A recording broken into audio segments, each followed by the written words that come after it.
Hello my dear friend and my dear student, मेरे इस YouTube channel में आप सभी लोगों का स्वागत है। जैसा कि मैं एक हफ्ते से अस्वस्थ चल रहा था, जिसके कारण मैं आप लोगों के सामने वीडियो नहीं ला पा रहा था। रिकवर होने में मुझे थोड़ा सा समय लगा है। अब मैं कोशिश करूंगा कि आप लोगों के लिए वीडियो प्रतिदिन आए और जल्द से जल्द मैं आप लोगों का सिलेबस समाप्त करने का प्रयत्न करूंगा। आज मैं इस वीडियो में आप लोगों को चीन की राजनीतिक व्यवस्था की विशेषताएं बताने जा रहा हूं। Silent feature of Chinese political system आपके सिलेबस में जो दिया गया है, silent feature of Chinese political system, इसमें पॉलिटिकल सिस्टम की विशेषताएं पूछी गई हैं। और अब पॉलिटिकल सिस्टम के अंतर्गत सब कुछ आ जाएगा।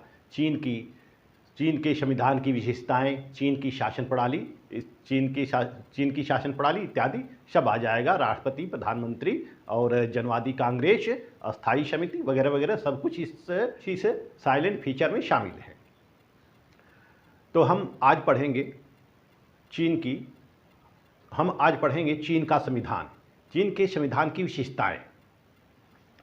जैसा कि पिछले वीडियो में मैंने आप लोगों को बताया, माओवाद और कन्फ्यूशियसवाद, कन्फ्यूशियस से ही चीन का चिंतन शुरू होता है, चीन के राजनीतिक व्यवस्था का चिंतन शुरू होता है। और उसके पश्चात माओ ने उसको अपने विचारों को ज़मीनी स्तर पर लागू करने का प्रयास किया। जैसा कि 1911 में सन यात सेन के नेतृत्व में चीन को केंद्रीकृत किया जाता है। फिर सन यात सेन के नेतृत्व में सरकारें चलती रहती है। फिर सन यात सेन की जैसे मृत्यु होती है, फिर चियांग काई शेक की सरकार आ जाती है। चियांग काई शेक की सरकार के विरुद्ध माओ क्रांति कर देता है और क्रांति करके 1949 में माओ ने चीन पर अपना अधिकार स्थापित कर लेता है। 1949 में माओ चीन में अपना आधिपत्य स्थापित कर लेता है और अपने विचारों को जमीनी स्तर पर लागू करने का प्रयास शुरू कर देता है।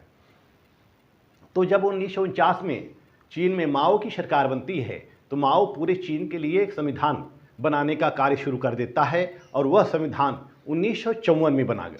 1954 में चीन का प्रथम संविधान बनता है। 1954 में चीन का प्रथम संविधान बनता है और 1954 में जब चीन का प्रथम संविधान बनता है तो फिर माओ के संविधान को लागू किया जाता है। लेकिन 1976 में माओ की मृत्यु हो जाती है और 1976 में फिर दूसरा संविधान बनता है। फिर 1978 में तीसरा संविधान बनता है। फिर 1982 में चौथा संविधान बनता है। तो इस तरह से वर्तमान में चीन में 1982 में निर्मित चतुर्थ संविधान चल रहा है।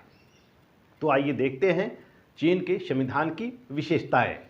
पहली विशेषता है लिखित तथा निर्मित संविधान। जैसा कि अधिकांश देशों का जो संविधान होता है वह लिखित होता है, निर्मित होता है, निर्मात्री सभा के द्वारा संविधान का निर्माण किया जाता है। इसी तरह से चीन में भी जब माओवादी क्रांति होती है तो माओ के नेतृत्व में चीन का पहला संविधान 1954 में बनाया जाता है और और जो 1954 में संविधान बनाया जाता है उसमें 106 अनुच्छेद होते हैं। 106 अनुच्छेद होते हैं। फिर 1976 में माओ की मृत्यु हो जाती है। फिर द्वितीय संविधान बनाया जाता है। फिर 1978 में ये द्वितीय संविधान जो बनाया जाता है यह हुआ के नेतृत्व में बनाया जाता है। 1978 में तृतीय संविधान बनता है। फिर 1982 में वहाँ के राष्ट्रीय जनवादी कांग्रेस के द्वारा 4 दिसंबर 1982 में वहाँ का चतुर्थ संविधान बनता है, फोर्थ कॉन्स्टिट्यूशन बनता है।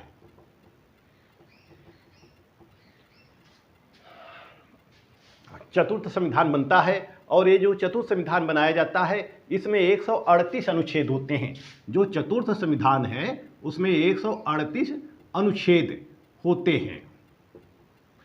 138 अनुच्छेद होते हैं।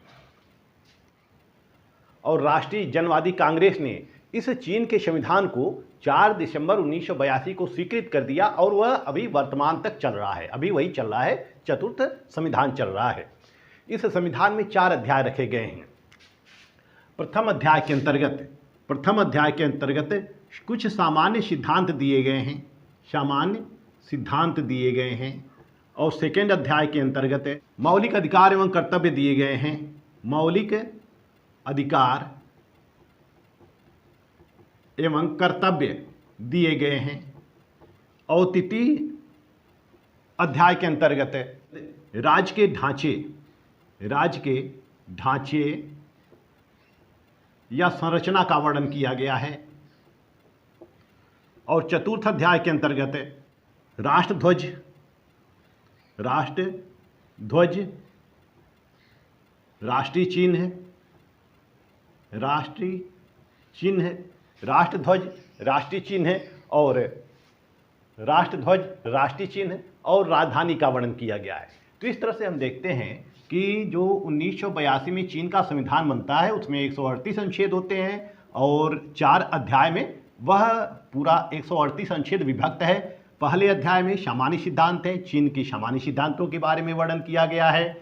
दूसरे अध्याय में मौलिक अधिकार और कर्तव्य बताए गए हैं। तीसरे अध्याय में राज्य के ढांचे का या संरचना का वर्णन किया गया है, अर्थात कार्यपालिका, व्यवस्थापिका, न्यायपालिका का वर्णन किया गया है। चौथे में राष्ट्रध्वज और राष्ट्रीय चिन्ह तथा राजधानी से संबंधित उपबंध दिए गए हैं।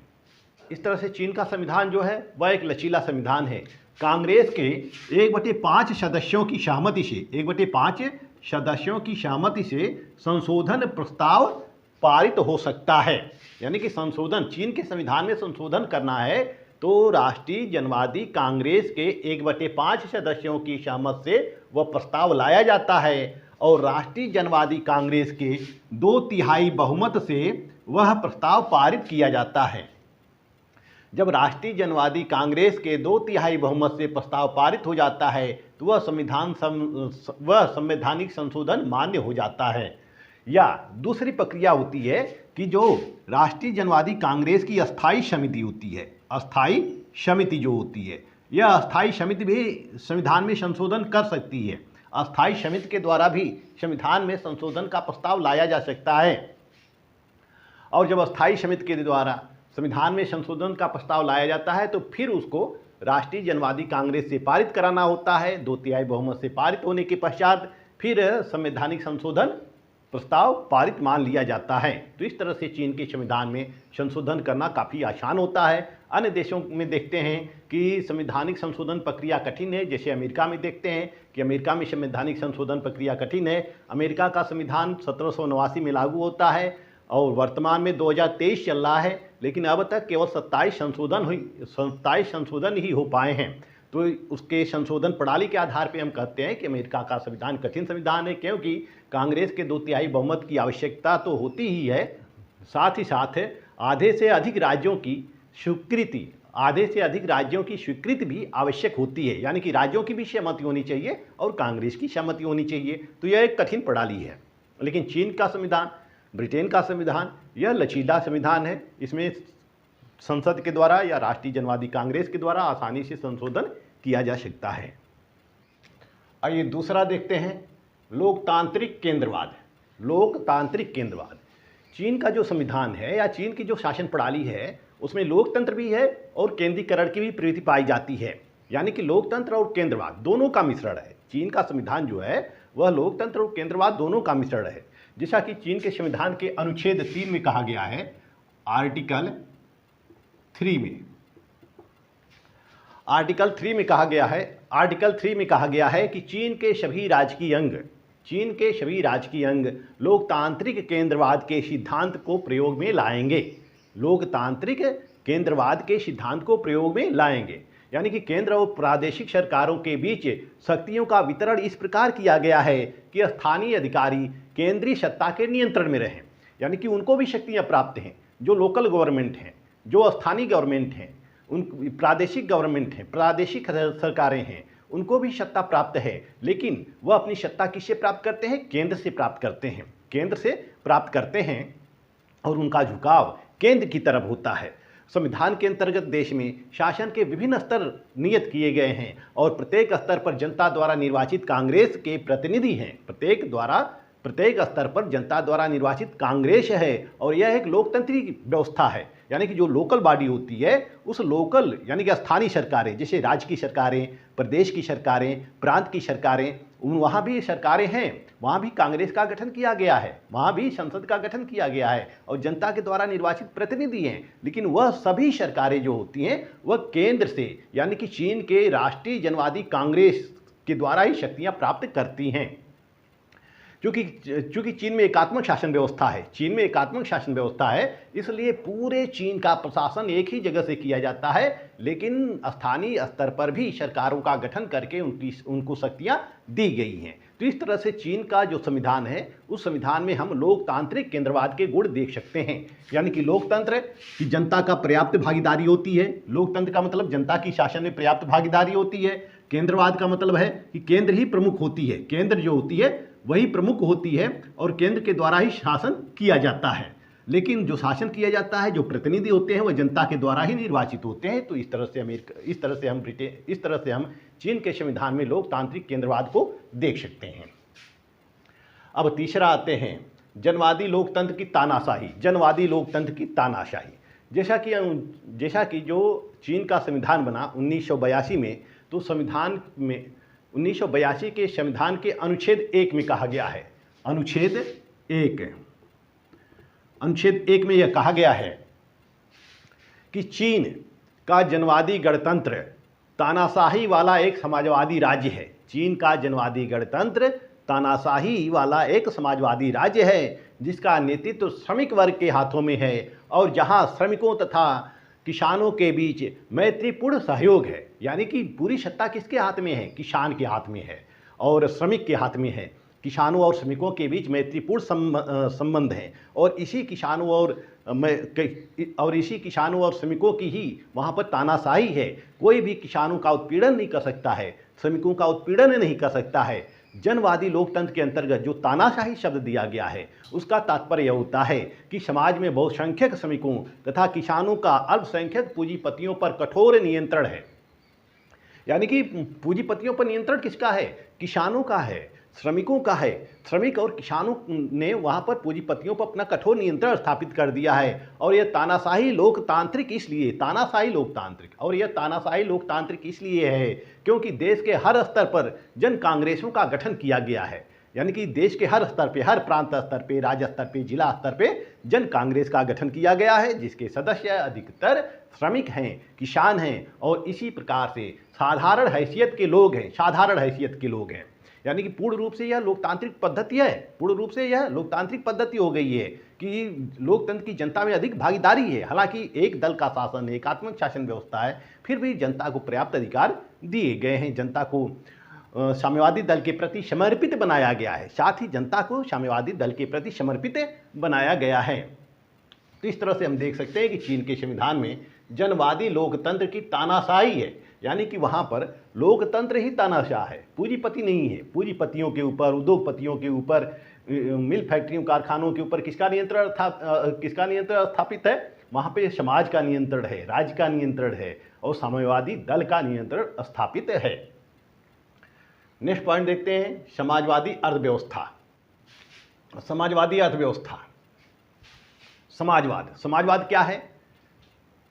समाजवाद क्या है? मतलब कि समाजवादी व्यवस्था में समाज को केंद्र मानकर चला जाता है। यानी कि जो सुख सुविधाएं हों वह समाज के प्रत्येक सदस्य को मिले।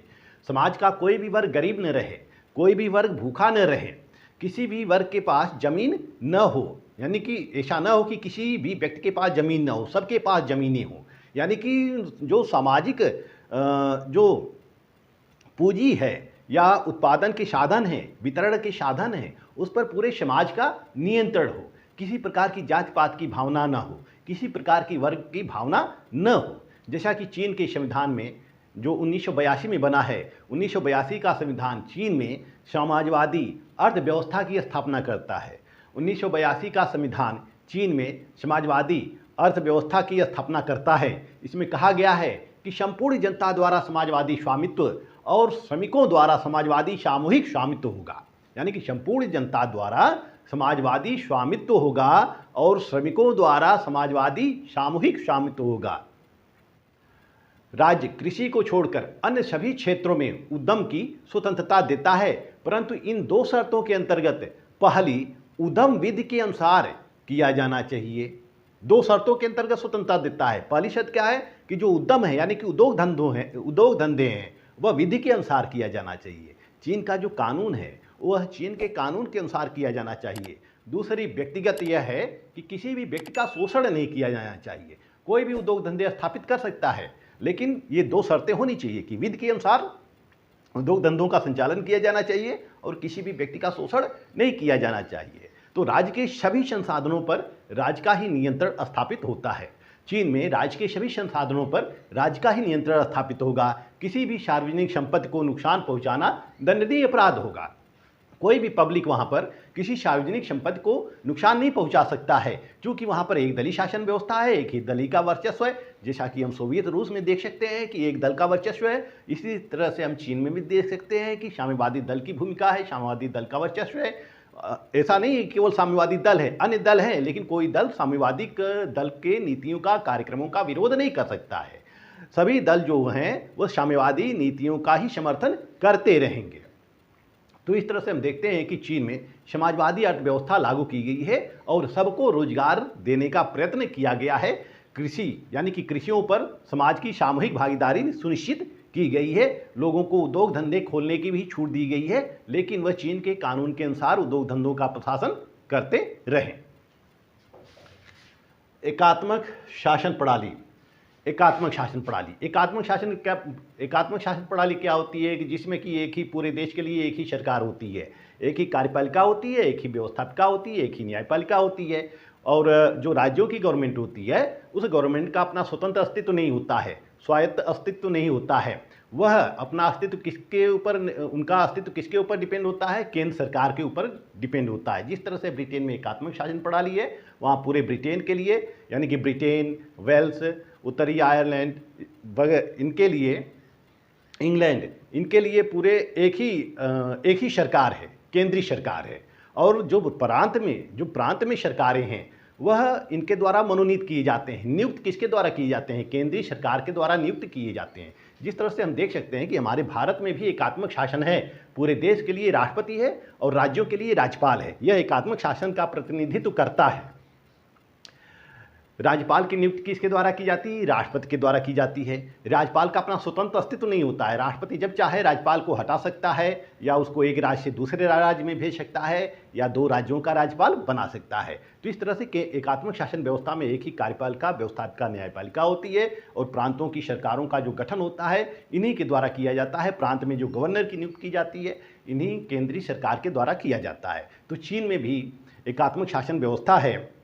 जैसा कि चीन के संविधान की प्रस्तावना में कहा गया है कि चीनी जनवादी गणराज्य एक एकात्मक राज्य होगा। चीनी गणवादी राज्य एक एकात्मक राज्य होगा और समस्त देश का संचालन एक ही स्थान से संचालित होगा। यानी कि चीन के संविधान में ही कह दिया गया है कि चीन गणराज्य जो है वह एकात्मक शासन व्यवस्था वाला देश होगा और समस्त शासन का संचालन एक ही स्थान से किया जाएगा। संविधान के अनुच्छेद 30 के अनुसार,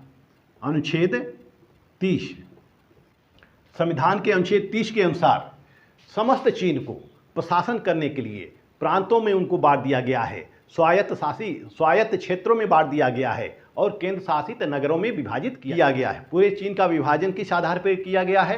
पहला, प्रांतों के आधार पर किया गया है। चीन में कुछ प्रांतों का निर्माण कर दिया गया है। फिर कुछ स्वायत्त क्षेत्र हैं जिनमें एक अपनी स्वायत्त सरकारें हैं, लेकिन वह सरकारें किसके द्वारा गठित होती हैं? चीन जनवादी राष्ट्रीय कांग्रेस के द्वारा गठित होती हैं।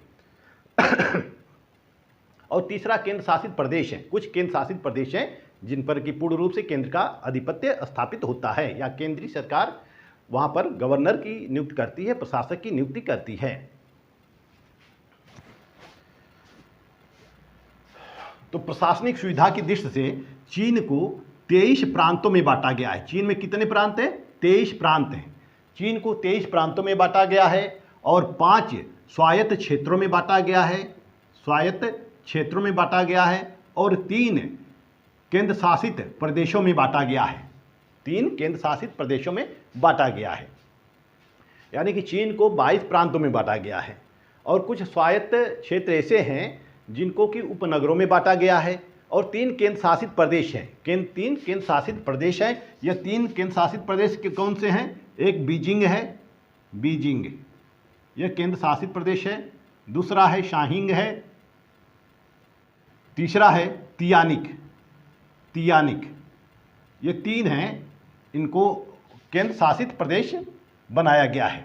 जिस तरह से हमारे यहाँ चंडीगढ़ है, अंडमान निकोबार है वगैरह जो केंद्र शासित राज्य हैं, इसी तरह से बीजिंग, शांगिंग और तियानिक जो है यह केंद्र शासित प्रदेश बनाए गए हैं। तो इस तरह से चीन में 23 प्रांत हैं, 5 स्वायत्त क्षेत्र हैं और 3 केंद्र शासित प्रदेश हैं। चीन एक पूर्णतया केंद्रीकृत समाजवादी राज्य है जिसका गठन और कार्य संचालन लोकतांत्रिक केंद्रवाद के नियमानुसार होता है।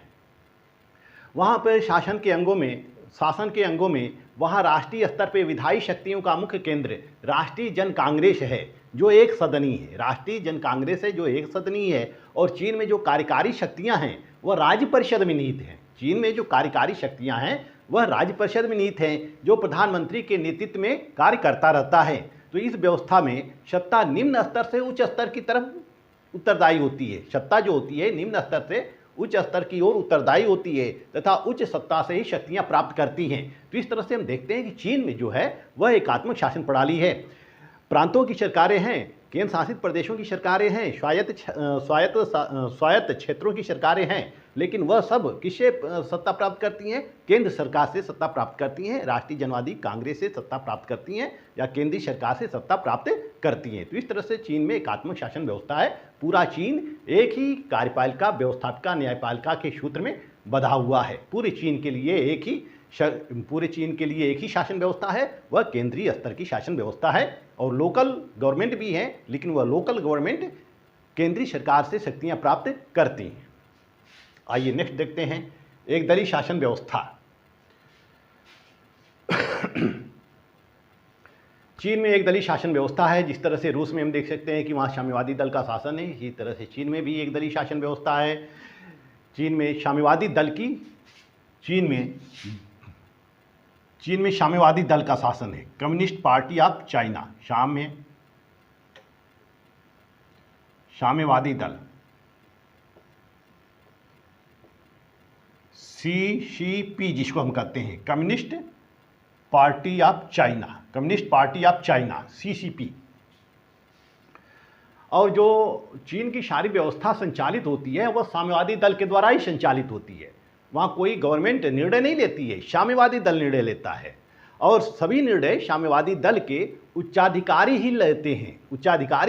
यानी कि साम्यवादी दल की जो केंद्रीय कार्यकारिणी समिति होती है वही यह तय करती है कि किसको प्रधानमंत्री बनाया जाए, किसको मंत्री बनाया जाए, किसको राष्ट्रपति बनाया जाए, किसको उपराष्ट्रपति बनाया जाए, किसको न्यायाधीश बनाया जाए। ये सब साम्यवादी दल की कार्यकारिणी कमेटी ही तय करती है। राज्य के जो सर्वोच्च पदाधिकारी होते हैं, जितने भी राज्य के पदाधिकारी होते हैं, चाहे वह राष्ट्रपति हों, उपराष्ट्रपति हों, प्रधानमंत्री हों, मंत्री हों या सेना प्रमुख हों, सब साम्यवादी दल के सदस्य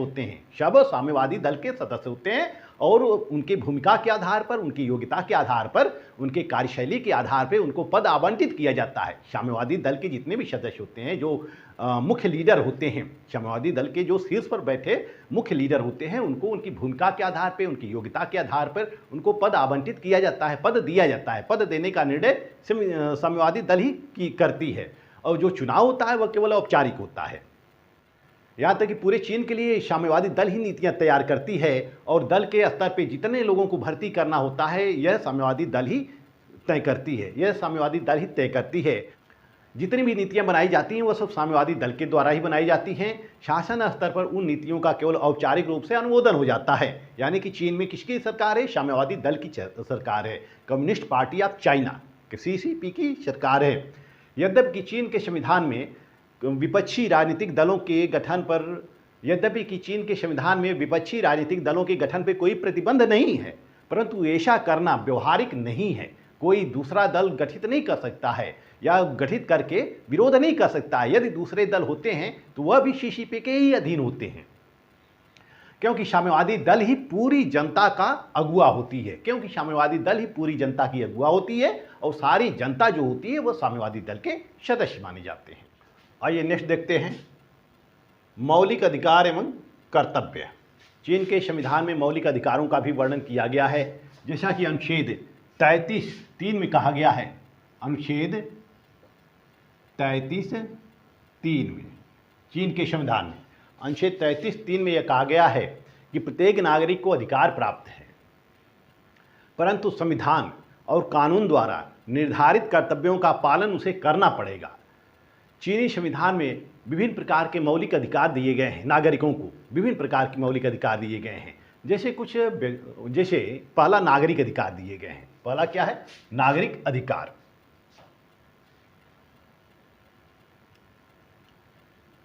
नागरिक अधिकार, नागरिक अधिकार, नागरिक अधिकार,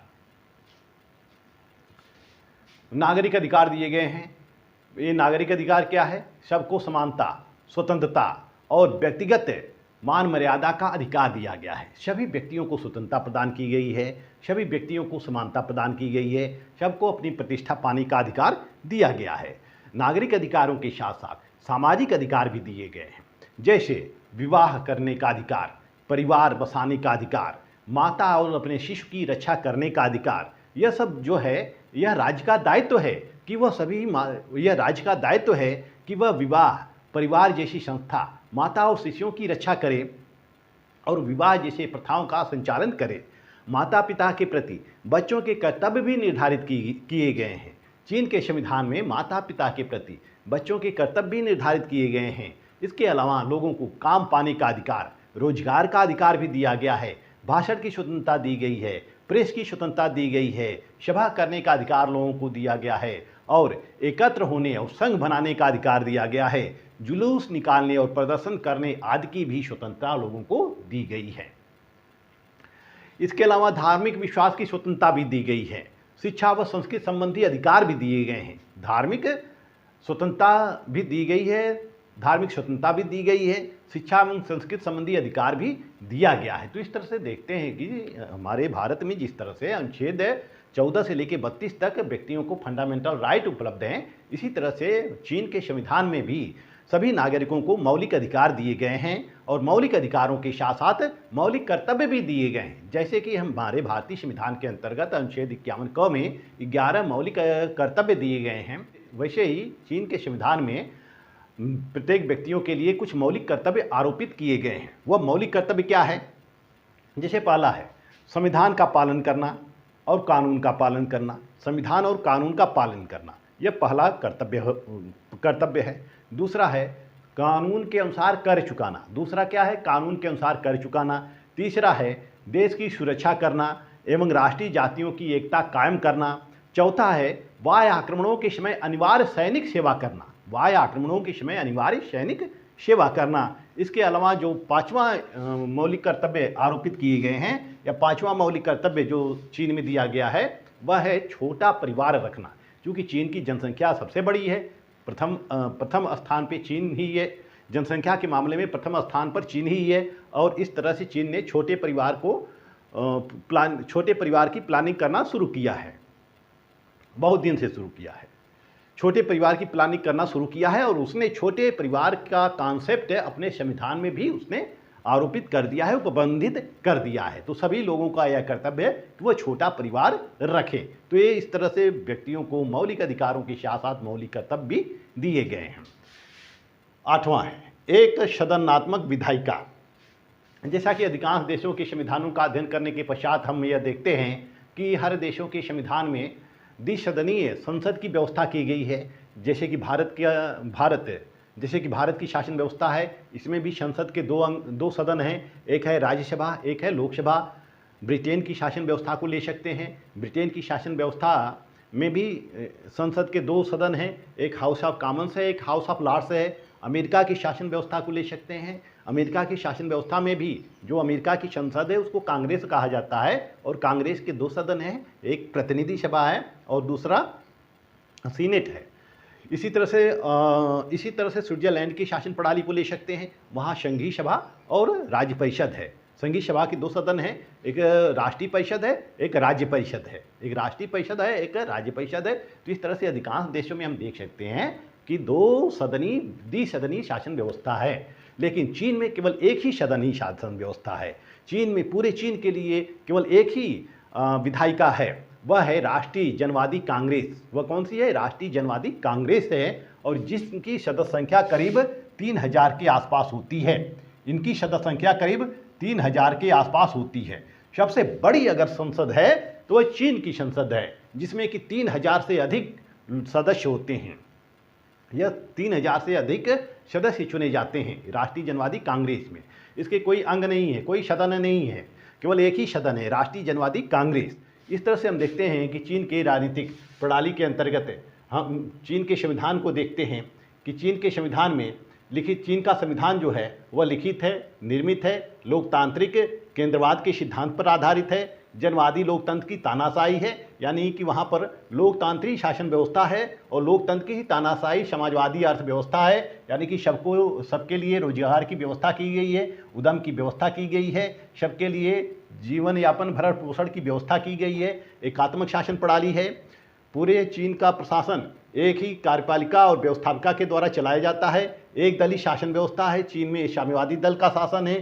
पूरे चीन के लिए साम्यवादी दल ही नीतियां तैयार करती है, वही कानून बनाती है। केवल औपचारिक रूप से उनका राष्ट्रीय जनवादी कांग्रेस के द्वारा अनुमोदन होता है। सबको मौलिक अधिकार कर्तव्य दिए गए हैं और एक सदनात्मक विधायिका का गठन किया गया है। तो इस वीडियो के अंतर्गत मैं आप लोगों को चीन के संविधान की विशेषताओं से अवगत कराया। नेक्स्ट वीडियो में मैं आपको चीन के शासन प्रणाली के बारे में बताऊंगा और उसमें जो टॉपिक मेरा होगा राष्ट्रीय जनवादी कांग्रेस होगा। तो नेक्स्ट वीडियो में मैं आप लोगों को राष्ट्रीय जनवादी कांग्रेस के बारे में बताऊंगा। आप लोग वीडियो से रिलेटेड PDF लेने के लिए मेरे Telegram channel political science by doctor Anand Singh पर जा सकते हैं, वहां से आप डाउनलोड कर सकते हैं। मेरा वीडियो आपको अच्छा लगे तो मेरे चैनल को लाइक, सब्सक्राइब और शेयर अवश्य करते रहिएगा। मिलते हैं नेक्स्ट वीडियो में, तब तक के लिए धन्यवाद।